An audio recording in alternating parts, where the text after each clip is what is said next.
नमस्कार सम्पूर्ण शिक्षक साथीहरूलाई र यो कार्यक्रम अर्गनाइज गर्नुहुने नेपाली शिक्षक सङ्घ का पदाधिकारीज्यूहरू लगायत अन्य सदस्यहरू र लगायत यो कार्यक्रममा पार्टिसिपेसन हुनुभएका सम्पूर्णलाई मेरो हार्दिक अभिवादन। प्राविधिक बस अलिकति ढिला हुन गएको छ, 2 बजे म जोइन भइसकेको छु यहाँहरू माझ। अब मैले नागरिक लगानी कोषले के काम गर्छ, नागरिक लगानी कोषको उद्देश्य के हो र यसमा शिक्षक साथीहरूले के बेनिफिट लिन सक्नुहुन्छ भन्ने विषयमा केही जानकारी गराउन चाहन्छु। नमस्कार सम्पूर्ण साथीहरू, म देव गुरागाई, जनरल सेक्रेटरी फ्युन CIT।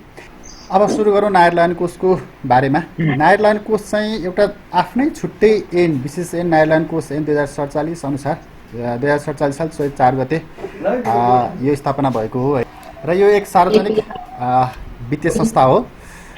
यति यसको मैले ब्रिफ जानकारी गराएँ र यो संस्थामा यसका सञ्चालकहरू 9 जना हुन्छन्। 9 जना मध्ये 1 जना चाहिँ सर्वसाधारण शेयर धनीबाट निर्वाचित हुन्छन् भने बाँकी 8 जना चाहिँ नेपाल सरकारले नियुक्ति गर्ने हो है। र यहाँ कार्यकारी निर्देशक हुनुहुन्छ, यो संस्थाको सबैभन्दा माथि कार्यकारी अधिकार प्राप्त, उहाँको नियुक्ति पनि नेपाल सरकारले नै गर्छ 5 वर्षको लागि। र त्योदेखि मुनिको पदहरूमा चाहिँ लोकसेवा आयोग मार्फत कर्मचारीहरू भर्ना हुने हुन्। र हालसम्म कोषमा करिब 6 लाख सहभागी छन् यहाँ र 6 लाख सहभागीहरूबाट 1,50 अर्बको फन्ड चाहिँ कलेक्सन भइसकेको छ कोषमा है। त्यसमा तपाईँको पनि पैसा पर्छ, तपाईँको पनि रकम यहाँ जम्मा भएको छ यो 1,50 अर्बमा। अब नागरिक लगानी कोष भन्ने बित्तिकै कतिपयको बुझाइ के हुन्छ त भन्दाखेरि जसको यहाँ जे काम पर्छ यो मेरो लागि मात्रै होला भन्ने बुझाइ हुन्छ। खासमा नागरिक लगानी कोषका धेरैवटा स्किम छन्, यो धेरैलाई थाहा नभएको कुरा। जस्तै शिक्षकको रूपमा यो मेरो सावधिक जीवन बिमाको मात्रै काम गर्छ होला यसले भन्ने हुनसक्छ कतिजनालाई, सबैलाई नहोला। तर यसका कामहरू अलिकति म बुझाउन कोसिस गर्छु यहाँनिर। यसले एउटा स्वीकृत अवकाश कोष भन्ने कार्यक्रम सञ्चालन गर्छ, त्यस्तै गरेर निर्वृत्ति भरण कोष कार्यक्रम सञ्चालन गर्छ, उपदान कोष कार्यक्रम सञ्चालन गर्छ, लगानीकर्ता हिसाब योजना भन्ने अर्को एउटा स्किम छ त्यो सञ्चालन गर्छ, नागरिक एकाङ्क योजना भन्ने स्किम छ त्यो सञ्चालन गर्छ है। यहाँ हजुरले देखिरहनु भएको छ। र राष्ट्र सेवा कर्मचारीहरूको सावधिक जीवन बिमा कोष आयोजना गर्छ, जहाँ तपाईँको जीवन बिमा बापतको जुन पैसा यहाँ जम्मा हुन्छ यो भनेको राष्ट्र सेवा कर्मचारीको सावधिक जीवन बिमा कोष आयोजना अन्तर्गत नै पर्छ। र अहिले पछिल्लो समय भर्खरै पेन्सन योजना भनेर पनि हामीले सञ्चालन गरेको छौँ। यसका अलावा कोषले यो पुँजी बजारको क्षेत्रमा पनि काम गर्छ है। पुँजी बजारको क्षेत्रमा कतिपयले तामाकोसीको सेयर हाल्दै पनि यहाँहरूले बुझिसक्नु भएको छ नागरिक लगानी कोषले त्यो काम गर्छ भन्ने कुरा होइन।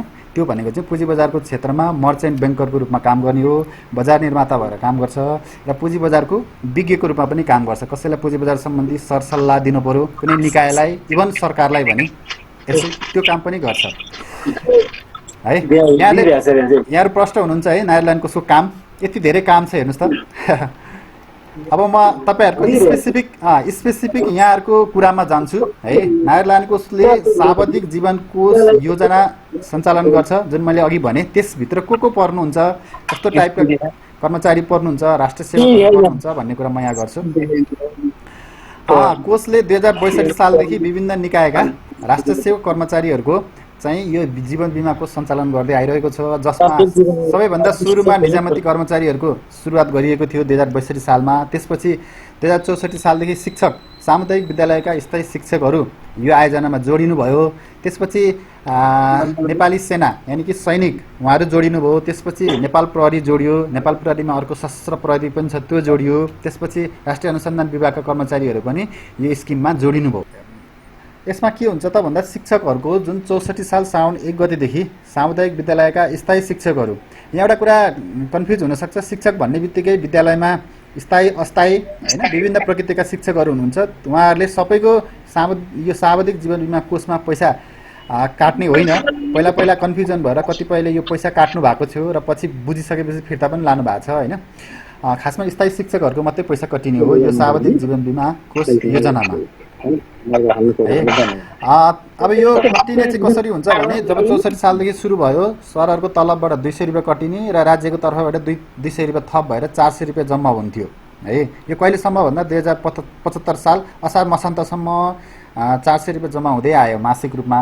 र 2075 साउन 1 गतेदेखि नयाँ नियम आयो है। नयाँ नियम अनुसार सरहरूको तलबबाट 400 रुपियाँ कटिन्छ र 400 रुपियाँ चाहिँ सरकारले थप गरेर 800 रुपियाँ अलि जम्मा हुन थालेको छ है। यसरी जम्मा हुँदै गएको पैसा सरहरूले आफ्नो स्टेटमेन्टमा हेर्दाखेरि अहिलेसम्म यो जेठसम्मको पैसा इन्ट्री हुँदाखेरि 71,200 रुपियाँ हुनपर्छ है। बुझ्नु भएको छ नि, हेर्नु त।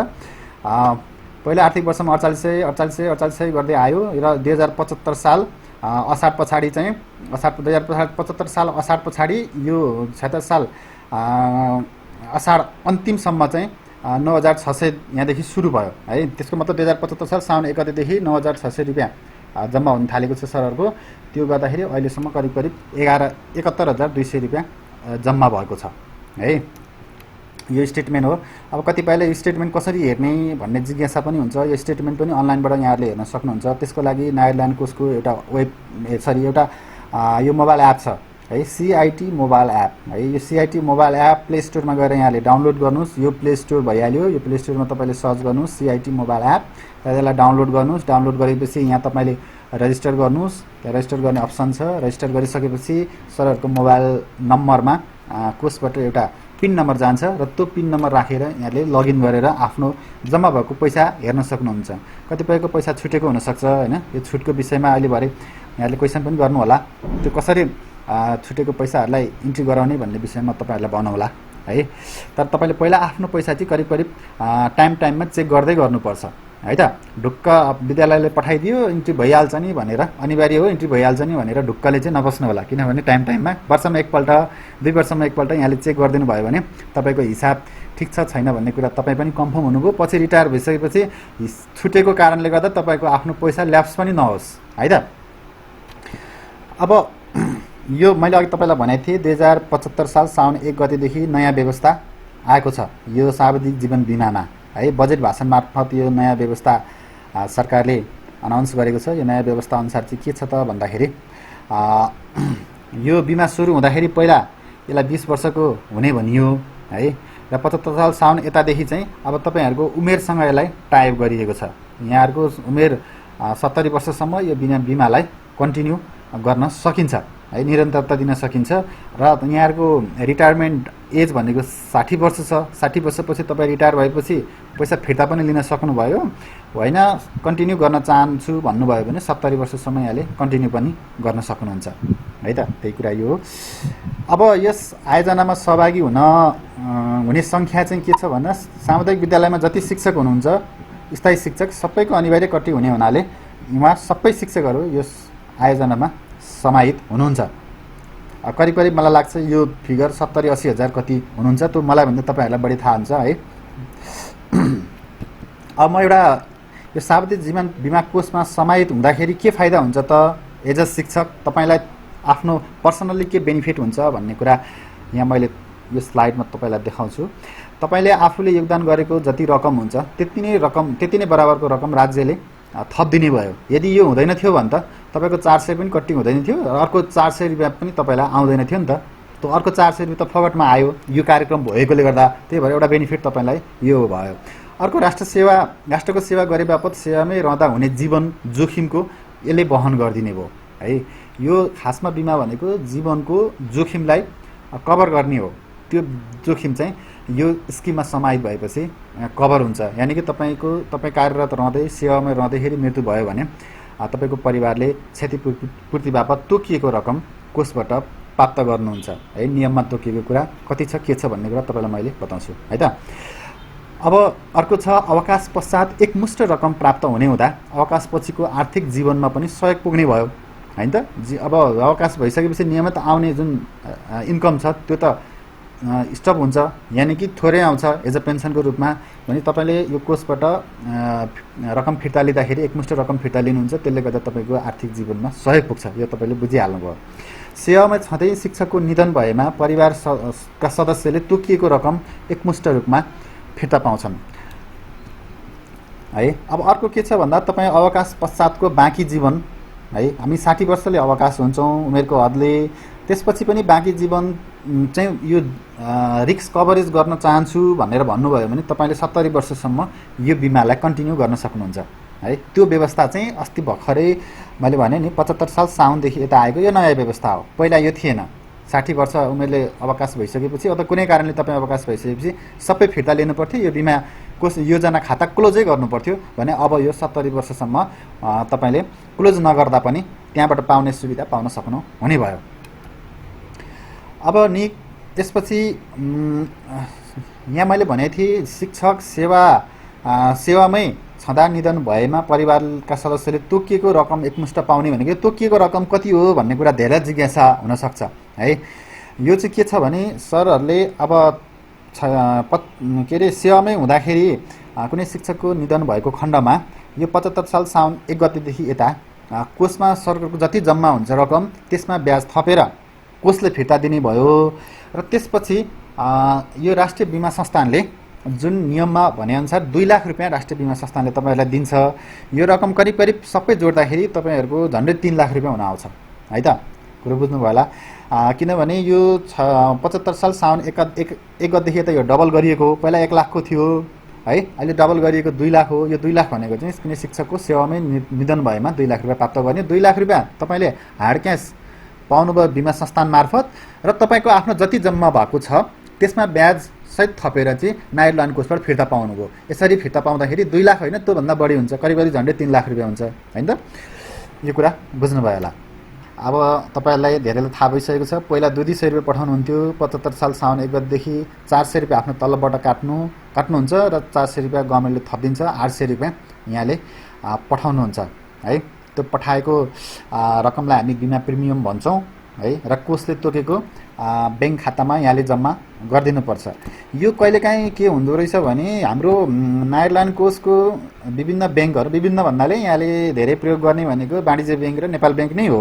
नेपाल ब्याङ्क र वाणिज्य ब्याङ्कमा हाम्रा धेरैवटा खाता हुन्छन्। मैले अघि सुरुमा पनि भने कोषका धेरैवटा काम छन्, धेरैवटा काम अनुसारको खाता पनि हुनुपर्छ ब्याङ्कमा।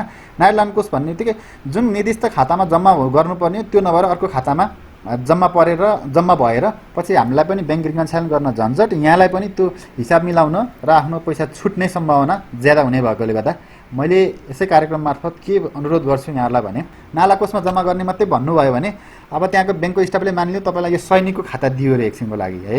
अब किनभने ब्याङ्कको स्टाफले त नाला कोष मात्रै हेर्दाखेरि त्यहाँ कुनै एउटा सुरुमा सिस्टममा देखेको खाता नम्बर तपाईँलाई दियो भने त तपाईँको खाता त यो सैनिक बिमा कोषमा जम्मा हुने भयो पैसा त, अनि पछि तपाईँले फिर्ता लिने बेलामा यहाँ हाम्रोमा अलिकति लफडा हुनसक्छ। त्यही भएर त्यो कोषले तोकेको यो खातामा नै यहाँले जम्मा गरिदिनु भयो भने असाध्यै सहज हुन्छ हिसाब मिलान गर्न र तपाईँहरूलाई पनि पछि झन्झट मुक्त हुन्छ।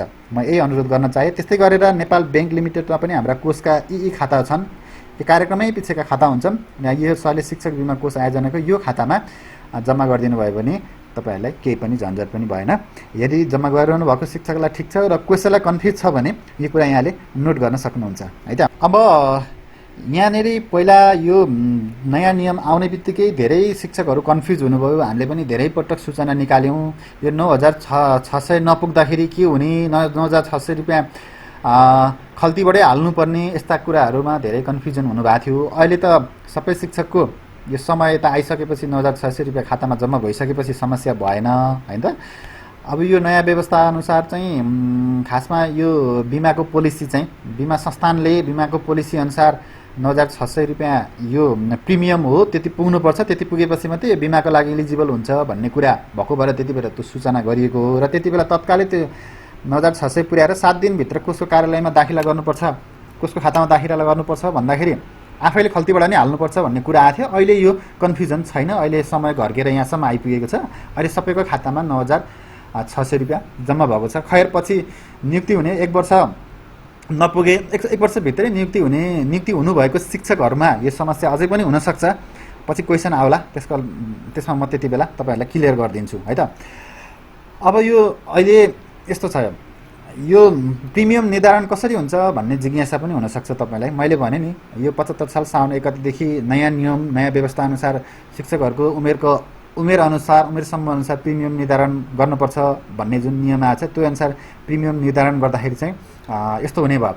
अब सर 50 वर्ष उमेरको हुनुहुन्छ, 50 वर्ष उमेर मैले अघि भने नि उमेरको हदले 70 वर्ष यहाँ भइसकेपछि चाहिँ यो म्याचुरिटी हुने हो है। अब 50 वर्षमा तपाईँ यो अवकाश यो बिमा कोष आयोजनामा समाहित हुँदै हुनुहुन्छ भने तपाईँको वार्षिक प्रिमियम 9,600 रुपियाँ हो है। 51 वर्षको उमेरमा तपाईँ समाहित हुनुभयो भने बिमा अवधि त घट्यो नि, 19 वर्ष भयो र यता बिमा प्रिमियम शुल्क यो यसरी क्रमशः बढ्दै जायो। यो हिसाब तपाईँले बुझिहाल्नुहुन्छ है। अब रकम फिर्ता भुक्तानी प्रक्रियाको बारेमा म कुरा गर्छु यहाँनिर। यो जीवन बिमा कोषमा जम्मा भएको रकम फिर्ता लिनलाई के गर्नुपर्छ भन्दाखेरि 2075 साल असार मसान्तभित्र अवकाश हुनुभएको शिक्षकले पुरानै नियमअनुसार रकम फिर्ता लिने हो। कोषकट्टी गरेको 1 वर्ष भएको छैन, 0 देखि 1 वर्ष भित्र रिटायर हुनुभएको भए 10,000 रुपियाँ फिर्ता लिने हो। 1 देखि 5 वर्षभित्र रिटायर हुनुभएकोले 25,000 रुपियाँ फिर्ता लिने हो र 5 देखि 10 वर्षभित्रमा रिटायर हुनुभएकोले 50,000 फिर्ता लिने हो र 10 देखि 15 वर्षभित्र रिटायर हुनुभएकोले 75,000 फिर्ता लिने हो र 15 देखि 20 वर्ष भित्र रिटायर हुनेले 1 लाख रुपियाँ फिर्ता लिने हो भन्ने पुरानो नियम थियो 75 साल असारभन्दा अगाडि। अब खैर सरहरूको त यो 65 सालमा सुरु भएको, यो 64 सालमा सुरु भएको, यो 84 सालमा मात्रै 20 वर्ष पुग्ने थियो। तर बिचमै नयाँ व्यवस्था आइदियो होइन त। त्यति बेलाको व्यवस्थामा के थियो भने शिक्षकहरूको कार्यकालमै मृत्यु भएको खण्डमा 1 लाखसम्म, अधिकतम 1 लाखसम्म फिर्ता दिने भन्ने प्रावधान थियो। अब अहिले त यो संशोधन भइसकेको छ। अहिले चाहिँ के भइसकेको छ भन्दा 75 साल साउन 1 गतेदेखि यता अवकाश हुने शिक्षकको सार्वजनिक जीवन बिमा कोषमा जम्मा भएको रकम जति छ त्यसमा ब्याज थपेर यहाँले फिर्ता पाउनुहुन्छ है। पहिलाको जस्तो यो 1 वर्षे, 5 वर्षे, 10 वर्षे, 15 वर्षे स्ल्याब भने अहिले रहेन है। र तपाईँहरूको प्रिमियम रकम, यो प्रिमियम रकम बिमा संस्थानमा पनि सिआइटीले पठाएको छ। त्यो प्रिमियम रकम बापत तपाईँ बिमा संस्थानको पोलिसीमा एलिजिबल भइसक्नु भएको हुन्छ र बिमा संस्थानले पनि तपाईँलाई अन्तिम भुक्तानी दिन्छ। कोषबाट पनि तपाईँले फिर्ता लिनुभयो, जति जम्मा भएको त्यसमा ब्याज थपेर कोषबाट फिर्ता पाउनुभयो, नायरल्यान्ड कोषबाट, र बिमा संस्थानबाट पनि तपाईँले केही रकम फिर्ता पाउनुहुन्छ है त। पहिला एक ठाउँबाट मात्रै फिर्ता लिनुहुन्थ्यो भने अब तपाईँले 2 ठाउँबाट फिर्ता लिनुहुन्छ रकम। अनि पहिलाको भन्दा अहिलेको रकम तुलनात्मक रूपमा यो फिर्ता हुने रकम चाहिँ बढेको छ है। र त्यस्तै गरेर सेवाकालीन शिक्षकहरूको सेवामै रहँदा मृत्यु भएको खण्डमा चाहिँ तपाईँले कोषमा जम्मा भएको रकम जति छ उहाँको त्यसमा हामी ब्याज थपेर फिर्ता दिन्छौँ र बिमा संस्थानले 2 लाख रुपियाँ थप फिर्ता दिन्छ। मैले सुरुमा पनि भनेको थिएँ यो तपाईँको 2 लाखको बिमा त भनियो, तर ट्याक्कै पहिला चाहिँ 1 लाखको बिमा भन्यो 1 लाखभन्दा बढ्नै पाइदिन्थ्यो, 1 लाख फिर्ता पाउने हो म्याचुरिटी हुँदा होस् अथवा मृत्यु हुँदाखेरि। तर अहिले 2 लाखको बिमा भनिए भने तपाईँहरूको यो जीवन बिमा भनेको त जीवनकै रिस्क कभरेज हो नि त। मृत्यु भएको खण्डमा 2 लाख रुपियाँ बिमा संस्थानबाट प्राप्त गर्नुहुन्छ भने सिआइटीमा जम्मा भएको रकममा ब्याज थपेर अर्को थप रकम फिर्ता पाउनुहुन्छ। यो करिब अहिले चाहन्छौँ 3 लाख रुपियाँ हुन आउँछ यस्तो केसमा है त। अब यहाँनिर यो नियम छ, यो नियम यहाँले पढ्नु होला। मैले अघि जे बताएको थिएँ सारांश त्यो यो हाम्रो नियममा भएकै कुराहरू यहाँनिर छन्। अब कतिपय केसमा चाहिँ के हुन्छ भने यहाँको पैसा जीवन बिमा कोष खातामा चाहिँ मिसप्लेस भयो, यानि कि टुट्यो भने यो स्किमबाट बेनिफिट लिन सकिन्छ कि सकिँदैन भन्ने कुरा यो नियममा छ है। नियमित रूपमा कोषकट्टी हुनुपर्छ भनिन्छ। यदि नियमित रूपमा तपाईँको कोषकट्टी भएको छैन भने तपाईँले फिर्ता लिँदाखेरि जुन अवधिको पैसा तपाईँको कोषकट्टी भएको हुँदैन त्यो अवधिको पैसा चाहिँ घटाएर तपाईँले फिर्ता पाउनुहुन्छ।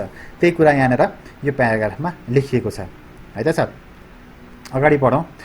जीवन बिमा कोषको बारेमा मोटामोटी यति नै हो। यहाँलाई मनमा केही जिज्ञासा भएदेखि यहाँले नोट गरिरहनु होला र अहिले फ्लोर ओपन भएपछि यहाँले मलाई सोध्न सक्नुहुन्छ। त्यति बेला म तपाईँहरूको जिज्ञासालाई मेटाउने प्रयास गर्नेछु। अब अन्य स्किमहरू पनि छन् नायरल्यान्ड कोषमा जो तपाईँहरूको लागि प्रभावकारी हुनसक्छ, लाभदायक हुनसक्छ, फाइदाजनक हुनसक्छ। त्यो स्किमको बारेमा म तपाईँलाई केही जानकारी गराउँछु है त। जस्तै स्वीकृत अवकाश कोष कार्यक्रम सिआइटीले सञ्चालन गर्छ। यसमा शिक्षकहरूले बेनिफिट लिन सक्नुहुन्छ। कसरी त भन्दाखेरि नायरल्यान्ड कोषको यो स्किम भनेको चाहिँ नेपाल सरकारले अलि बढी कमाउने कर्मचारीहरूलाई चाहिँ ट्याक्स जोगाउनको लागि कोष नायरल्यान्ड कोषलाई चाहिँ यो सुविधा प्रदान गरिदिएको छ। यानि कि तपाईँहरूको इन्कम ट्याक्स चाहिँ तपाईँले जोगाउनु पर्यो अलिक बढी कमाइ हुने कर्मचारीहरूलाई भने यो स्वीकृत अवकाश कोषमा नायरल्यान्ड कोषको यो स्वीकृत अवकाश कोष जसलाई हामीले ऐच्छिक कोषकट्टी पनि भन्छौँ, यहाँ जम्मा गर्नुभएको पैसामा चाहिँ ट्याक्स लाग्दैन। खैर यसका दायरा पनि छन्, तपाईँलाई म अहिले बताउँछु है। अब अर्को फाइदा के हुन्छ, एउटा त ट्याक्स छुट हुने भयो र अर्को छ तपाईँको आफ्नै बचत पनि त बढ्ने भयो नि। है। तपाईँ रिटायर हुँदाखेरि यहाँबाट पनि तपाईँले राम्रै रकम प्राप्त गर्नुहुन्छ। उमेरमा काम गर्दाखेरि केही आम्दानी भएको कुरा तपाईँले बचत बढाउँदै जानुभयो भने त्यो बचतले पछि रिटायर हुँदाखेरि राम्रै काम गर्छ है। अर्को छ सामाजिक सुरक्षाको उद्देश्य यहाँबाट हासिल गर्न सकिन्छ। अब सामाजिक सुरक्षाको भनेको चाहिँ तपाईँ यहाँ समाहित भइसकेपछि तपाईँलाई कोषले 1 लाख बराबरको दुर्घटना बिमा गरिदिएको छ सित्तैमा है। त्यो तपाईँ कार्यरत हुँदैखेरि मृत्यु भएको खण्डमा जीवन बिमा बापत त 2 लाख रुपियाँ प्लस कोषमा जम्मा भएको पैसा पाउने छँदैछ। त्यसको अलावा यो स्वीकृत अवकाश कोषमा समाहित हुनुभएको छ भने छुट्टै अर्को 1 लाख पनि यहाँबाट प्राप्त गर्न सक्नुहुन्छ। यो पनि एउटा यसको फाइदा छ। अर्को छ नागरिक एकाङ्क योजना भन्ने है। यो नागरिक एकाङ्क योजना भनेको चाहिँ तपाईँले अलि बढी तपाईँसँग पैसा छ, ब्याङ्कमा राखेर ब्याज खाइरहनु भएको छ, मानिलिउँ वाणिज्य ब्याङ्कमा राख्नु भएको छ, नेपाल ब्याङ्कमा राख्नु भएको छ भने तपाईँलाई बचतमा कति नै ब्याज देला, 1.5% देला, 2% देला, अलि मार्केटमा इन्ट्रेस्ट रेट हाई भएको बेला मरेर 3-4% देला। तर नागरिक एकाङ्क योजना नागरिक कोषमा एउटा यस्तो स्किम छ जहाँ तपाईँले पैसा राख्नुभयो भने 8% ब्याज दर प्राप्त गर्नुहुन्छ। वार्षिक 8% भनेको त एउटा वाणिज्य ब्याङ्क र नेपाल ब्याङ्कमा राख्दा भन्दा त दोब्बर हो। कोही कोहीलाई लाग्दो होइन ब्याङ्कमा त कहाँ बचत के अरे एफडीमा राख्यो भने त 10-12% पनि त पाइन्छ नि भन्ने लाग्दो। तर यो एफडी जस्तो होइन। तपाईँलाई जतिखेर राख्न चाहनुहुन्छ राख्नुहोस्, जति बेला झिक्न चाहनुहुन्छ झिक्न सक्नुहुन्छ। यो त्यति फ्लेक्सिबल पनि छ। तपाईँले एफडीमा राख्नुभयो भने त तपाईँले चाहेको बेला त झिक्न सक्नुहुन्न। त्यो म्याचुरिटी डेट पुग्नै पर्छ, 1 वर्ष 2 वर्ष 6 महिना कतिमा राख्नुहुन्छ होइन। त्यो भएपछि शिक्षकहरूको लागि यो नागरिक एकाङ्क योजना पनि तपाईँ समाहित हुन सक्नुहुन्छ र त्यहाँबाट उच्च प्रतिफल प्राप्त गर्न सक्नुहुन्छ है। अब स्वीकृत अवकाश कोषका अझ अरू फाइदाहरू पनि तपाईँलाई म बताउँछु है। यो कोषमा तपाईँले समाहित भइसकेपछि मैले अघि भने आयकर बचाउने छँदैछ, बचत बढाउने पनि भने सामाजिक सुरक्षाको लाभ प्राप्त गर्नुभयो है। सामाजिक सुरक्षाको लाभमा मैले तपाईँलाई दुर्घटना बिमाको कुरा गरेँ। अब सञ्चय कोषमा तपाईँले सुत्केरी स्याहार भत्ता खर्च पनि पाउनुहुन्छ, क्रिया खर्च पनि पाउनुहुन्छ। तर नागरिक कोषमा अहिलेसम्म त्यो व्यवस्था भइसकेको छैन, तर निकट भविष्यमा यो व्यवस्था हुने सम्भावना ज्यादा छ। त्यही भएर तपाईँ अहिले नै स्वीकृत अवकाश कोषमा सहभागी हुनुभयो भने यो स्वीकृत अवकाश कोषमा सहभागी भएको केही समय पछाडि मात्रै यी सहुलियतहरूमा इलिजिबल हुने भएकोले गर्दा समयमै यो स्वीकृत अवकाश कोषमा समाहित हुनुभयो भने तपाईँलाई पछि फाइदै हुन्छ है। र त्यस्तै गरेर विभिन्न परियोजनाहरूमा कोषले लगानी गर्यो भने त्यो परियोजनाहरूको सेयरमा पनि यहाँलाई सुविधा प्रदान गरिन्छ है। आरक्षित सेयरमा यहाँलाई सुविधा प्रदान गरिन्छ। त्यस्तै गरेर स्वीकृत अवकाश कोषमा समाहित भइसकेपछि 2 वर्ष अवधि कटिसकेपछि तपाईँले त्यसबाट अन्य सुविधाहरू पाउनुहुन्छ। जुन सुविधा छ 80% ऋण सापटी पाउनुहुन्छ। आफ्नै पैसामा जति जम्मा भएको छ त्यसको 80% यसो गर्जो टार्नलाई होइन पैसा चाहियो भने 80% सापटी सुविधा पाउनुभयो। सञ्चय कोषमा जस्तै सञ्चय कोषको पनि अहिले 80% छ, पहिला 90 थियो होइन। दुर्घटना बिमा 1 लाखसम्म पाउनुहुन्छ। मैले अघि पनि भने, फेरि दोहोऱ्याउँदिनँ म। आवास कर्जा पाउनुहुन्छ। यहाँले घर बनाउनको लागि आवास कर्जा 40 लाखसम्मको आवास कर्जा अहिले पाउनुहुन्छ। यो 2 किस्तामा तपाईँलाई दिन्छ। तपाईँले घर बनाउनै पर्छ यो आवास कर्जा शीर्षक अन्तर्गत कर्जा लिइसकेपछि है। अब यो त्यसपछि तपाईँलाई अर्को सरल कर्जा भन्ने छ। सरल कर्जा 20 लाखसम्मको सरल कर्जा पाउनुहुन्छ। यो चाहिँ तपाईँले एकमुष्ट पाउनुपर्छ। यसको लागि कुनै प्रयोजन खुलाउनु पर्दैन, प्रयोजन बिनै पाउने हो तपाईँले। यो 20 लाख रुपियाँ लिएर तपाईँले छोरी पढाउनुहुन्छ, आफ्नो व्यवहार के मिलाउनु छ त्यो सबै गर्न सक्नुहुन्छ यो सरल कर्जा अन्तर्गत है त। अब अर्को मैले अघि सेयर सुविधाको कुरा गरिहालेँ। विभिन्न आय परियोजनाहरूमा कोषले लगानी गरेकोमा सेयर चाहिँ हाम्रा सहभागीहरूलाई स्पेसल छुट्याउँदाखेरि त्यो तपाईँले यसबाट बेनिफिट पनि प्राप्त गर्न सक्नुहुन्छ है। मोटामोटी नागरिक कोषबाट सरहरूले म्याडमहरूले प्राप्त गर्ने फाइदा बेनिफिट भनेका यिनै हुन् है। अब तपाईँहरूलाई केही जिज्ञासा भएदेखि यहाँ फ्लोरमा हाम्रो अर्जुन सरले मोडरेट गर्नुहुन्छ। तपाईँहरूका जिज्ञासा म्यासेजमा लेख्नु होला र म तपाईँको जिज्ञासा मेटाउने प्रयास गर्छु।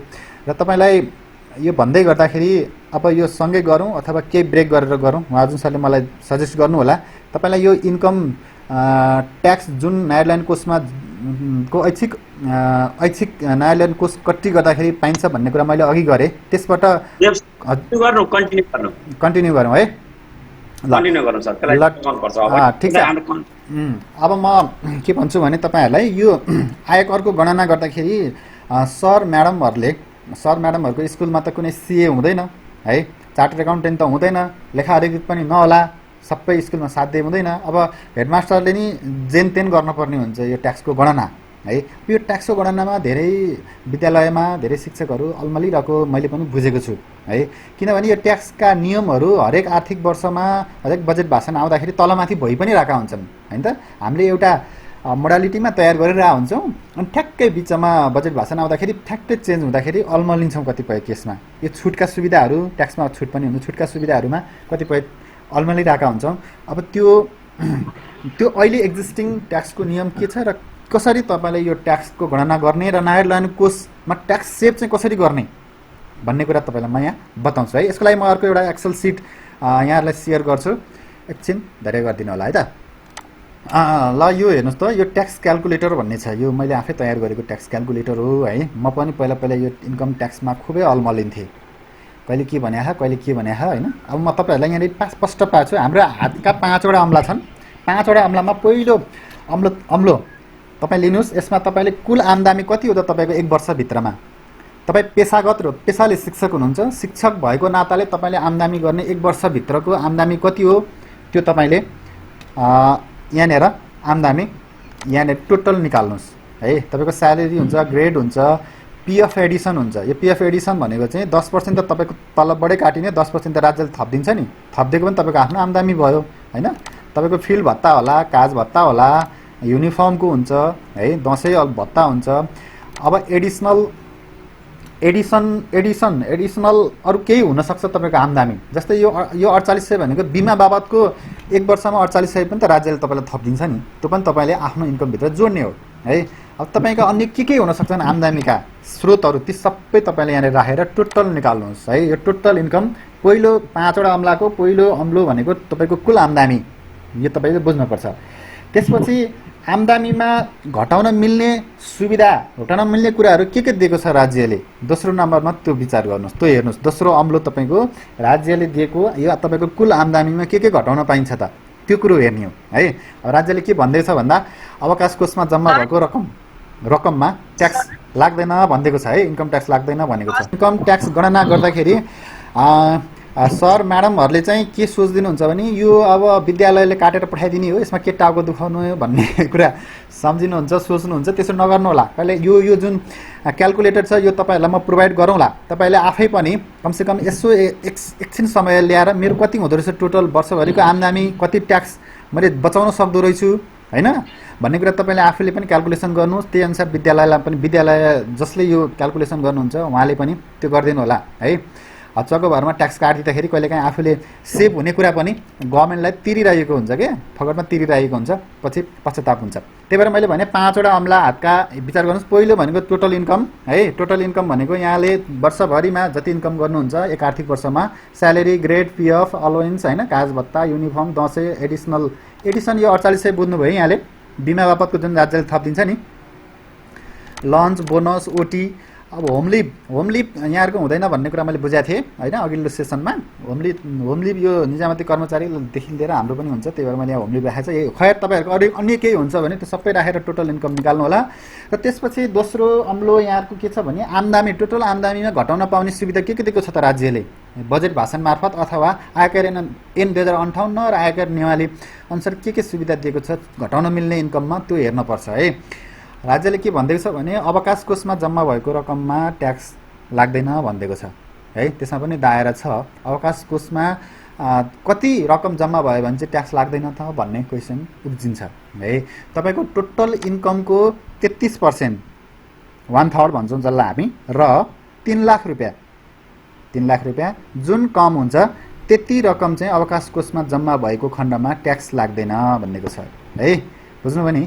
टोटल इन्कमको 33% यानि 3 लाख रुपियाँ जुन कम हुन्छ त्यति अमाउन्टमा ट्याक्स लाग्दैन भनेको छ राज्यले है। अब यो यहाँ हेर्नुहोस् त, यो टोटल इन्कमको 33% भनेको 1,91,429 रुपियाँ हुँदो रहेछ। यो मैले हिसाब गरेको चाहिँ यहाँहरू जुन मावि तृतीय श्रेणीको शिक्षक जो हुनुहुन्छ उहाँको तलब 35,990 होइन त, अनि एउटा ग्रेड खाइरहनु भएको, एउटा ग्रेड खानुभएको शिक्षकको यो क्याल्कुलेसन हो। तपाईँले पनि आफूले यो यहाँनिर ट्याक्क ट्याक्क राखेर तलब कति हो अगाडि राख्नुहोस्, 12ले भाग इन्टु गरि नै सकेको छ। तपाईँको ग्रेड कतिवटा छ, ग्रेड दर के हो अगाडि राख्नुहोस्, त्यो निस्किसकेको छ। तपाईँको पिएफ यो फर्मुलाबाटै आइहाल्छ, एडिसनल पिएफ। तपाईँले यहाँ दुईवटा राख्ने बित्तिकै आफै आउँछ, यो माथिको दुईवटा राख्ने बित्तिकै। युनिफर्म कति हो त तपाईँ राख्नुहोस्, 10 अलाउन्स यो फर्मुलाबाटै आउँछ है।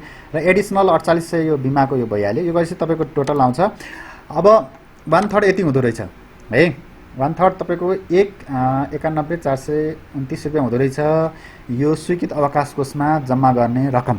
अब स्वीकृत अवकाश कोष भन्नाले दुईवटा हुन्छन्, यो तपाईँले बुझ्नुपर्छ। एउटा तपाईँको पिएफ जुन कति हुन्छ त्यो पनि स्वीकृत अवकाश कोषभित्रै पर्छ, जुन टोटल इन्कमको 33% वा 3 लाख छुट पाउँछ भनेको छ नि। त्यसमा सञ्चय कोष र न्यायालयन कोषको स्वीकृत अवकाश कोष ऐच्छिक कोष कट्टी गर्नुभएको भए यी दुईटै इन्क्लुड गरेर 1/3 हो है।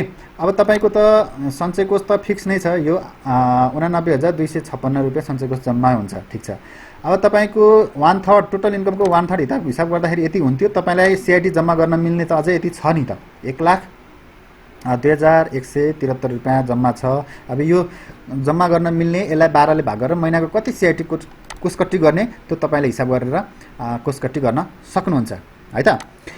अब अर्को छ इन्सुरेन्स बापत। इन्सुरेन्स बापत तपाईँलाई अहिले राज्यले 25,000 सम्म चाहिँ तपाईँको टोटल इन्कममा माइनस गर्न सक्नुहुन्छ भनेर सुविधा दिएको छ, ट्याक्स छुटको सुविधा दिएको छ है।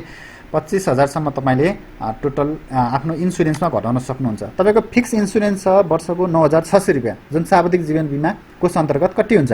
त्योदेखि बाहेक अरू थप इन्सुरेन्स 15,400 रुपियाँको एक्स्ट्रा इन्सुरेन्स गरेर यति वार्षिक प्रिमियमसम्मको तपाईँले आफ्नो आय इन्कममा घटाउन सक्नुहुन्छ है त, ट्याक्स प्रोभिजनको लागि। र त्यस्तै अरू केही भएदेखि इफ एनी ओदर्स भनेको राज्यले ट्याक्स छुटको सुविधा दिएको अन्य केही हुनसक्छ। जस्तै के हुन्छ त भन्दाखेरि यहाँ नोटमा मैले लेखिदिएको छु, यहाँले पढ्न सक्नुहुन्छ। दुर्गम भत्ता लिने कर्मचारी, यो सबैले लिने होइनन्, कमन कुरा माथि फर्मुलामा छ। दुर्गम भत्ता लिने कर्मचारीले भत्ता बापतको 50,000 सम्मको करयोग्य आयमा चाहिँ घटाउन पाउँछन् है। कूटनीतिक नियोगमा काम गर्ने कर्मचारीले वैदेशिक भत्ता बापत जुन पैसा पाएका हुन्छन् 75% सम्म रकम चाहिँ यो करयोग्य आयमा उहाँहरूले पनि घटाउन सक्नुहुन्छ है। र अपाङ्ग कर्मचारीको हकमा करको दायरा लिमिटको 50% है। करको दायरा भनेको के हो मैले भन्छु, करको दायराको अथवा ट्याक्स लिमिटको 50% सम्म करयोग्य आयमा उहाँहरूले पनि घटाउन सक्नुहुन्छ है त, ट्याक्स लिमिट। अब त्यसपछि तेस्रो अम्लो यहाँले भाट्ने भनेको करको दायरा, यानि कि ट्याक्स लिमिट। दायरा के हो त? यो दायरा भन्ने बित्तिकै के बुझ्ने भने राज्यले दम्पतिको लागि कति र सिङ्गलको लागि कति हो त दायरा भनेर तोकिदिएको हुन्छ। जस्तै अहिले अनम्यारिडको हकमा 4 लाख रुपियाँ, हाम्रो टोटल इन्कमको 4 लाखसम्म चाहिँ हामीले घटाउन सक्छौँ है। अनम्यारिडको हकमा भने म्यारिडको हकमा 4.5 लाखसम्म अहिले हामीले टोटल इन्कममा घटाउन सक्छौँ, त्यसपछि मात्रै ट्याक्स गणना गर्ने हो। यसलाई हामी ट्याक्सको दायरा भन्छौँ है, ट्याक्स लिमिट यानि कि ट्याक्सको दायरा। अब अपाङ्ग हुने साथीहरूले चाहिँ यही दायराको 50% सम्मको रकम चाहिँ ट्याक्सेबल अमाउन्टमा घटाउन सक्नुहुने भयो है त, बुझिरहनु भएको छ है। अब त्यसपछि यो सबै घटाइसकेपछि है, यो सबै आफ्नो टोटल इन्कममा यति कुरा घटाइसकेपछि सिआइटी, पिएफ, इन्सुरेन्स, अन्य केही भए त्यो घटाइसकेपछि अब तपाईँको ट्याक्सेबल अमाउन्ट आउँछ है। अब कर तिर्न योग्य हुने अमाउन्ट आउँछ है। त्यो अमाउन्टमा अब त्यसपछि तपाईँले तेस्रो काम के गर्ने त भन्दा करको स्ल्याब हेर्ने हो, ट्याक्सको स्ल्याब भन्छौँ।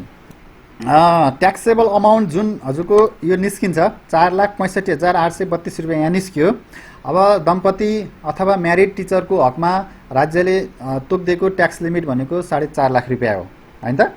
अब 4.5 लाख रुपियाँमा सरले 1% सामाजिक सुरक्षा कर भनेर राज्यले 2047 सालदेखि काट्नलाई भनेको छ, त्यो काट्ने हो है त।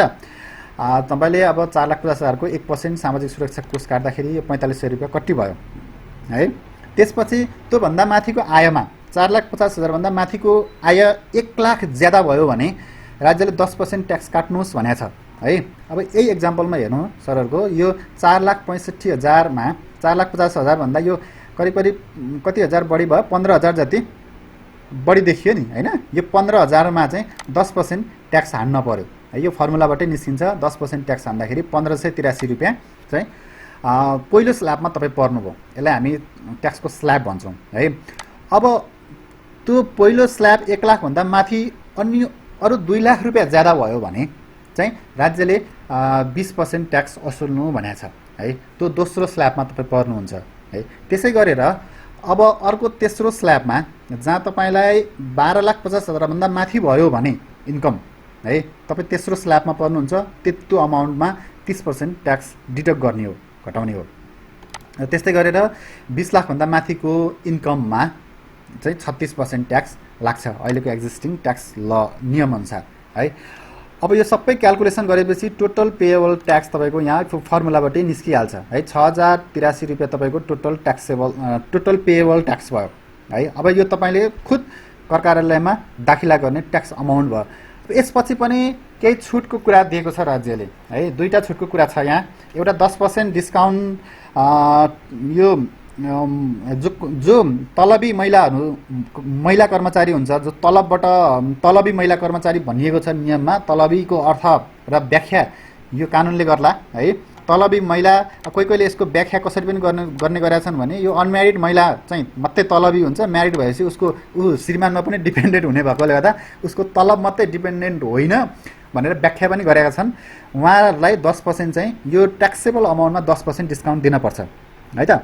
त्यो डिस्काउन्ट तपाईँले यहाँ कति डिस्काउन्ट पाउने हो महिला कर्मचारीले, यसको 10% है, यो 6,083 को 10% यो फर्मुलाबाट यहाँ तपाईले निकाल्न सक्नुहुन्छ। त्यसपछि अर्को मेडिकल एक्सपेन्स बापत 750 रुपियाँ पनि यो ट्याक्सेबल अमाउन्टमा घटाउन सकिन्छ। अब यो मेडिकल एक्सपेन्सको जिज्ञासा धेरैलाई हुन्छ। यो अलिकति झन्झटिलो प्रक्रिया छ। के छ भन्दा राज्यले यो मेडिकल एक्सपेन्सको 750 रुपियाँ करमा छुट लिनको लागि राज्यले तोकिदिएको स्वास्थ्य संस्थामा उपचार गर्ने र त्यसको खर्च जति हुन्छ त्यसको 15% अथवा 750 जुन कम हुन्छ त्यो चाहिँ आफ्नो पेएबल ट्याक्समा घटाउन सकिन्छ भनेको छ। अब यो तपाईँले त्यो तपाईँको छ भने त्यो पनि तपाईँले 750 रुपियाँ त्यहाँबाट पनि घटाउन सक्नुभयो है। तपाईँको 5333 रुपियाँ चाहिँ नेट ट्याक्स टु पे। अब यति चाहिँ नजिकैको कर कार्यालयमा दाखिला गर्नुपर्ने ट्याक्स हुन आउँछ।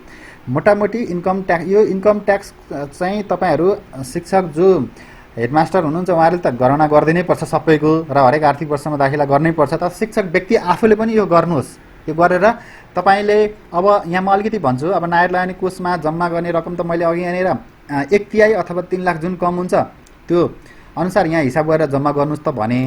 अब यही एक्जाम्पलमा हेर्नुहोस् त, यो 10% त तपाईँले तिर्नु भयो नि त 1583 रुपियाँ पनि त तपाईँले बचाउन सक्नुहुन्छ है। यो 1583 बचाउनलाई के गर्ने त भन्दाखेरि यहाँ नायर लगानी कोष जम्मा गरिदिने। ल एकछिनको लागि तपाईँको बढी लिमिटभन्दा बढी आयो कति भयो त भन्दाखेरि 4,65,000 भने चाहिँ 15,832 रुपियाँ भएछ। ल 20,000 रुपियाँ तपाईँले सिआइटी जम्मा गरिदिनुहोस् एकछिनको लागि है। 20,000 रुपियाँ जम्मा गर्ने बित्तिकै के भयो त तपाईँ 10 यो पहिलो स्ल्याबमा पर्दै पर्नु भएन हो होइन, तपाईँको त जोगियो नि त पैसा त। अब यो अनम्यारिडको हकमा त अझ 45,832 रुपियाँ बढी भइरहेछ अनम्यारिडको हकमा हो होइन भन्नुहोस् त। अब अनम्यारिड साथीहरूले त के गर्नु पर्यो भन्दा अझै यहाँ 45,000 रुपियाँ थप्नु पर्यो। 20 मा 45 थप्दा कति भयो त? ल 70,000 रुपियाँ जम्मा गरिदिनुहोस् है। अब हेर्नुहोस् है 70 यो 1 10 100 1000 10,000 70,000 रुपियाँ सिआइटी जम्मा गरिदिनुहोस्। 70,000 जम्मा गर्ने बित्तिकै यो के हुन्छ भन्दा यहाँनिर 4 लाख रुपियाँ हुन्छ। यो अनम्यारिडको कुरा हुँदैछ यहाँनिर। यो 4 लाख हुने बित्तिकै उहाँलाई पनि ट्याक्सले छोएन है, उहाँलाई पनि ट्याक्सले छोएन किनभने उहाँको 3,95,000 मात्रै भयो ट्याक्सेबल अमाउन्ट है। यसरी तपाईँले हिसाब गरेर नायर लगानी कोषको ऐच्छिक अवकाश कोषमा जम्मा गरेर आफ्नो ट्याक्स बचत गर्न सक्नुहुन्छ है त। ल मोटामोटी यति नै हो। तपाईँको केही जिज्ञासाहरू भएदेखि भन्नुहोला। अब यहाँको केही जिज्ञासा भएदेखि जिज्ञासा राख्न सक्नुहुन्छ। मोटामोटी ट्याक्स गणना विधि यही हो। सर यहाँ म्यासेज बक्समा 1-2 प्रश्नहरू मैले जोड गरेको थिएँ सर। हुन्छ म्याडम भन्नुहोस् त। एउटा क्वेसन छ, कर्जाको रुल के छ सर भनेर लेख्नु भएको छ। कुन कर्जाको कुरा गर्नुभयो उहाँले? आवास कर्जा कि मात्रै भन्नुभएको छ, अरु केही पनि कर्जाको कुरा गर्नुभयो? कर्जा भन्ने बित्तिकै 3टा कुरा हुन्छ, म सबै पनि भनिदिन्छु अब उहाँलाई। उहाँले ऐच्छिक यो हाम्रो ऐच्छिक कोषकट्टी जम्मा गर्नुभएको भए जम्मा भएको रकममा 80% कर्जा सापट्टि पाउनुहुन्छ। त्यसमा उहाँले 9% ब्याज तिर्ने हो। आफ्नो डिपोजिटमा 7.5% प्राप्त गर्नुहुन्छ है। र अर्को 2 वर्ष कट्टी गरिसकेपछि घर बनाउन 40 लाखसम्म लोन प्राप्त गर्नुहुन्छ र अर्को सरल कर्जा छ जुन 20 लाख प्राप्त गर्न सक्नुहुन्छ एकमुष्ट र त्यसमा घर कर्जा भन्दा 0.5% बढी इन्ट्रेस्ट रेट छ। देव सर, हजुर सर भन्नु। मैले हजुरलाई केही प्रश्न राख्दैछु, यहाँ साथीहरूलाई म धेरै टिपेको छु होइन। हजुर भन्नु सर। एउटा प्रश्न, हजुर नागरिक लगानी कोषमा बिमा गरेको शिक्षकले हजुर शैक्षिक रूपमा रकम जम्मा कोषमा जोडिन के गर्नु पर्ला? गुड, राम्रो क्वेसन सोध्नु हो। बिमा कट्टी अनिवार्य हो। ऐच्छिक कोष कट्टी गर्नको लागि कोषमा हामी एउटा परिचय पत्र बनाउन भन्छौँ। परिचय पत्र कार्ड पाउनुहुन्छ, जस्तै सार्वजनिक जीवन बिमाको कार्ड जस्तै त्यही साइजको कार्ड पाउनुहुन्छ। 2टा कार्ड लगेर यहाँले भर्नुहुन्छ। आफ्नो विद्यालयबाट सही छाप गराइसकेपछि कोषमा बुझाउनुहुन्छ। कोषमा बुझाएपछि कोषले एउटा खाता नम्बर यहाँलाई दिन्छ अनि एउटा कार्ड तपाईँ राख्नुहुन्छ, एउटा कार्ड कोषले नै राख्छ। त्यसपछि तपाईँ यो ऐच्छिक कोष कट्टीमा पनि सामेल हुनुभयो। त्यसपछि अर्को प्रश्न छ, हजुर सरल कर्जाको रुल के हो? सरल कर्जाको रुल चाहिँ के छ भने सर कोल्याटरल यहाँको घर जग्गा धितोमा राखेर 20 लाखसम्म चाहिँ तपाईँले सरल कर्जा प्राप्त गर्नुहुन्छ। यो त्यसको लागि प्रयोजन खोल्नु पर्दैन। तपाईँले त 20 लाख के को लागि लिने भन्ने उद्देश्य र प्रयोजन खोलिरहनु जरुरी छैन। अनि अर्को प्रश्न, हजुर 9600 को बारेमा क्लियर भएन भन्नुभएको छ। 9600 को बारेमा क्लियर भएन भन्नुभएको चाहिँ सरको अहिले 1 वर्षको बिमा कट्टी हुने 9600 रुपियाँ हो है। 2075 साउन 1 गतेदेखि यता पुरानै नियुक्ति भएको शिक्षक र नयाँ नियुक्ति भएको शिक्षकले वार्षिक रूपमा जम्मा हुने बिमा प्रिमियम 9600 रुपियाँ हो। अब उहाँले क्लियर नहुनु भएको चाहिँ के हुनसक्छ भने उहाँ भर्खरै नियुक्ति हुनुभएको छ र 1 वर्ष पुगेको छैन भने 9600 रुपियाँ जम्मा भएको हुँदैन। यो सरल कर्जाका लागि धरौटी राख्ने प्रक्रिया के छ, कहाँको जग्गा के छ, कस्तो छ, के त्यो पनि बताइदिनु न। यो सरल कर्जाको लागि धरौटी राख्ने प्रक्रिया अहिले उपत्यकाभित्रको जग्गा घर वा जग्गा मात्रै छ सर, जसको अगाडि 13 फिटको बाटो हुनुपर्छ। देव सर। हजुर सर। हजुर सर एउटा अर्को क्वेसन भन्नु सर। राष्ट्रिय बीमा संस्थानले 2 लाख रुपियाँ दुर्घटना बीमा भनेछ हैन सर, नागरिक लगानी कोष मार्फतलाई। हजुर अलरेडी तो राष्ट्रिय जसको अलरेडी त्यो जीवन बिमा संस्थान राष्ट्रिय बीमा संस्थानमा बिमा छ, हजुर उसलाई कुनै समस्या हुन्छ कि हुँदैन? सरले राम्रो क्वेसन गर्नुभयो। यो बिमा दोहोरो बिमाको कुरा गर्नुभयो होइन सर। एउटै व्यक्तिको दोहोरो बिमा एउटै संस्थामा छ भने के असर गर्छ भन्ने कुरा हो होइन। किनभने बीमाको सिद्धान्तले त्यो चाहिँ दिँदैन। म सिद्धान्तको कुरामा जान लाग्यो। यसको ट्याक्कै जवाब चाहिँ बिमा समिति छ हाम्रो, यो सिद्धान्त कुरा गर्ने नियम बनाउने होइन सर। त्यहाँ होला मलाई लाग्छ जहाँसम्म सरको त्यही संस्थामा 2टा बिमा छ भने सरले जुन बिमाबाट बढी प्रतिफल प्राप्त गर्नुहुन्छ त्यसलाई रोज्न लगाइन्छ। रोज्न लगाइसकेपछि त्यहीबाट बढी प्रतिफल लिने हो। दुईतिरबाटै बेनिफिट हुन चाहिँ पाइँदैन जस्तो लाग्छ यो सिद्धान्त अनुसार है। हो त्यो सम्बन्धमा के गर्न सकिन्छ त्यसको थोरै जानकारी पाए त हुन्थ्यो। मतलब एकातिर कोल्याप्स गर्नुपर्छ के गर्नुपर्छ भन्न। त्यसको लागि सरले एकपल्ट बिमा संस्थानमै बुझ्नुपर्ने हुन्छ सर। त्यो किनभने बिमा संस्थान अब नायरल्यान्ड कोषबाट प्राप्त गर्ने पैसामा हामी रोक्दैनौँ सर। तपाईँले प्राप्त गरिहाल्नुहुन्छ, यहाँको डिपोजिट र ब्याज सहित प्राप्त गर्नुहुन्छ। अब बाँकी जुन उताबाट प्राप्त गर्ने कुरामा चाहिँ बिमाको पोलिसी र बिमाका सिद्धान्त र नियमको व्याख्या र त्यसको कार्यान्वयन चाहिँ बिमा संस्थानले गर्ने हो होइन सर। सरको जिज्ञासा धेरै राम्रो हो। एकपल्ट सरले बिमा संस्थानमा सम्पर्क रहेर यो जिज्ञासालाई मेटाउन सक्नुहुन्छ। किनभने हामी यो नागरिक लगानी कोषलाई त छोड्नै सक्दैनौँ, यो त बाध्यकारी नै भएछ हामीलाई होइन। अब त्यो यदि दुवैतिरबाट त्यो सुविधा पाइँदैन भने दुवैतिर पैसा किन खर्च गरिराख्ने?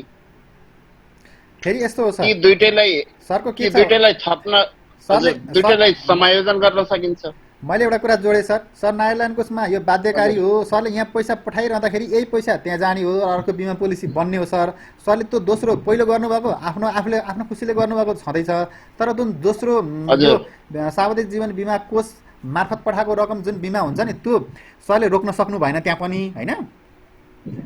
तर सरले पहिला गरिरहनु भएकोलाई चाहिँ सरले स्टप गर्न सक्नुभयो है। समायोजन भन्ने चाहिँ हुँदैन होला जस्तो लाग्छ मलाई, किनभने यो दुईटा समायोजन गरेर एउटै बनाउँछु भन्ने चाहिँ हुँदैन। सरले पहिला गरिरहनु भएको छ भने त्यसलाई स्टप गर्न सक्नुभयो अथवा विथड्र गर्न सक्नुभयो, तर यो मेरो भनाइ बिमाको एउटा प्रिन्सिपलले के भन्छ भने सपोज यता 2 लाखको बिमा छ अहिलेलाई हैन, हजुर, उता 2 लाखको छ भने दुईटैलाई जोडेर 4 लाख बनाउने, बरु प्रिमियम जति जम्मा हुन्छ त्यो जम्मा गर्दै जाने, दुईटैलाई एउटै मर्ज गर्न चाहिँ मिल्दो रहेछ अरे। मर्ज गर्न मिल्दो रहेछ, त्यो हो के ठिक छ। ठिक हो, सरले भन्नुभएको कुरा चाहिँ त्यो बिमाका विभिन्न प्रोडक्टहरू हुन्छन्, कतिपय प्रोडक्ट मर्ज गर्न मिल्लान्, तर कतिपय प्रोडक्ट मर्ज गर्न नमिल्ने पनि हुन सक्छन्। जुन सरहरूको यो बिमा छ नि, यो सर राज्यले गरिदिएको यो बिमा चाहिँ त्यो कमन प्रोडक्ट भन्दा अलिकति विशेष छ र यो चाहिँ मर्ज गर्न मिल्छ मिल्दैन सरले पनि बुझ्नुपर्ने हुन्छ है सर, मलाई पनि ट्याक्कै जानकारी छ।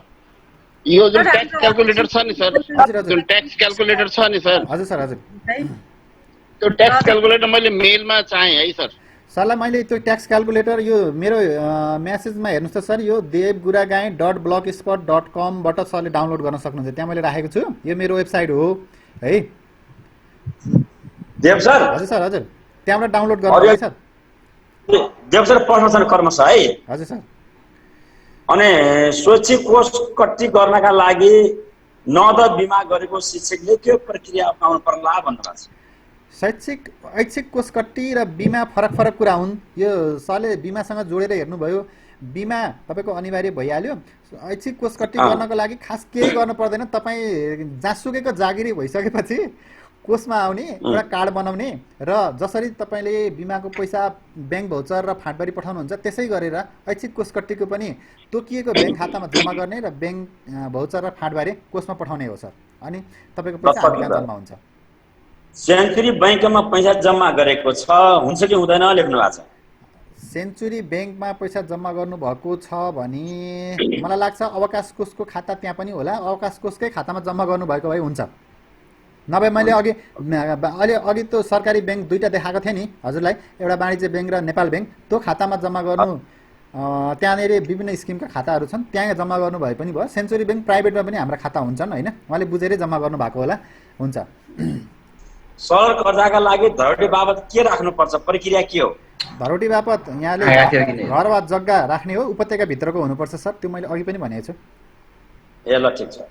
आफ्नो खातामा कति रकम जम्मा भयो भन्ने कुरा मोबाइलबाट कसरी थाहा पाउन सकिन्छ? हाम्रो CIT मोबाइल एप भन्ने छ, प्ले स्टोरबाट डाउनलोड गर्नु होला र त्यहाँ रजिस्टर गर्न सकिन्छ। रजिस्टर गर्दाखेरि तपाईँको मोबाइल नम्बर, तपाईँको बिमाको नम्बर, तपाईँको ऐच्छिक अवकाश कोष नम्बर यी सबै राखेर रजिस्टर गरिसकेपछि तपाईँलाई एउटा पिन नम्बर आउँछ। त्यो पिन नम्बर भएपछि तपाईँले एपमा लगइन गरेर तपाईँले कुन स्किम हो स्किम छानेर आफ्नो स्टेटमेन्टहरू हेर्न सक्नुहुन्छ सर, सजिलो छ। भन्नुभएको छ एउटा साथीले शिक्षक बचत विधि के होला सर भन्नुभएको छ। ऐच्छिक बचत विधि भनेको मैले अघि पनि भनेको थिएँ, तपाईँको इन्कम ज्यादा छ र ट्याक्स सेभ गर्न चाहनुहुन्छ भने यो ऐच्छिक बचत विधि कार्यक्रममा समाहित भएर चाहिँ बचत बढाउन पनि सक्नुभयो, ट्याक्स जोगाउन पनि सक्नुभयो र यसमा समाहित भइसकेपछिका विभिन्न सुविधाहरू प्राप्त गर्न सक्नुहुन्छ है। ल अब अन्तिम सर के छ भने हजुर मेरो 4 मन्थको रकम छुटेको छ, कसरी जम्मा गर्न सकिन्छ? ठिक हो, सरको अथवा म्याडमको हुनुहुन्छ यो जिज्ञासा राख्ने। जुन वर्ष र जुन महिनाको रकम छुटेको हो त्यो वर्ष र महिनाको फाँटबारी र ब्याङ्क भौचरको कपी यहाँको विद्यालयमा हुन्छ, त्यसलाई फोटोकपी गर्नुहोस् र कोषमा बुझाउनुहोस् र छुटेको अवधिको रकम इन्ट्री हुन्छ। ल धन्यवाद। साथीहरूका प्रश्न र जिज्ञासाहरू हामीले कमेन्ट बक्समा आएकालाई सबै पुनः प्रश्न गरेर त्यसको जिज्ञासा पनि समाधान गरेका छौँ। सहभागी साथीहरू धैर्यपूर्वक अहिले बसिदिनु भयो, यहाँहरूलाई पनि धन्यवाद। देवगरी सर आफ्नो अफिसैबाट यसरी हाम्रो जुम आइडीमा जम्मा भएर हाम्रा सञ्चयकर्ता साथीहरू, हाम्रा सहभागी साथीहरूलाई लाभकारी कुराहरू जुन जानकारी गराउनु भएको छ, हार्दिक धन्यवाद। नेपाल शिक्षा सङ्घ तर्फबाट हार्दिक धन्यवाद व्यक्त गर्न चाहन्छु। अब देवगरी सरलाई फेरि हाम्रा साथीहरूले यो कुरा पनि बेला बेला तपाईँहरूलाई खोज्न सक्छन् र तपाईँको त्यहाँ एउटा युट्युब आछ, हजुरको युट्युब सर थियो? यो मेरो युट्युब च्यानल हो। सरहरूले युट्युबमा धेरै महत्त्वपूर्ण भिडियोहरू छ, जस्तै सञ्चय कोषको रकम घरमै बसेर आफ्नो ब्याङ्क खातामा कसरी प्राप्त गर्ने भन्ने भिडियो छ होइन, अनि बिजुलीको बिल कसरी तिर्न सकिन्छ त्यो पनि महत्त्वपूर्ण, लगायत अरू आर्थिक विषयवस्तुका भिडियोहरू छ। यहाँहरूले हेरिदिनु होला, युट्युबलाई च्यानललाई सब्सक्राइब गरिदिनु होला होइन, लाइक कमेन्ट सेयर छँदैछ। त्यसको अलावा मेरो अर्को आफ्नै वेबसाइट छ सर, आफ्नो वेबसाइट devguragai.blogspot.com भन्ने छ। यो तपाईँले भिजिट गरेर तपाईँले अघि जुन क्यालकुलेटर थियो नि, ट्याक्स क्यालकुलेटर, त्यहाँबाट डाउनलोड गर्नुहोस् र लगायत मेरो अन्य आर्टिकलहरू पनि तपाईँले त्यहाँ पढ्न सक्नुहुन्छ। धेरै धेरै धन्यवाद देव सरलाई। यसरी सरहरूलाई आयोजक नेपाल शिक्षक सङ्घलाई पनि धन्यवाद। यसरी प्रत्यक्ष रूपमा सेवाग्राहीहरूलाई चाहिँ यो कोर्सको बारेमा जानकारी गराउन पाउँदा मलाई आफूलाई पनि खुसी लागेको छ र यहाँहरूसँग यस्तै फोरम मार्फत फेरि जुट्दै गरौँला। त्यति बेलसम्मलाई मैले पनि यहाँहरूसँग बिदा मागेँ। हस् त, धन्यवाद। जय नेपाल। धेरै धेरै धन्यवाद सर। धन्यवाद है त। कार्यक्रम यही सम्पन्न हामी गर्दैछौँ।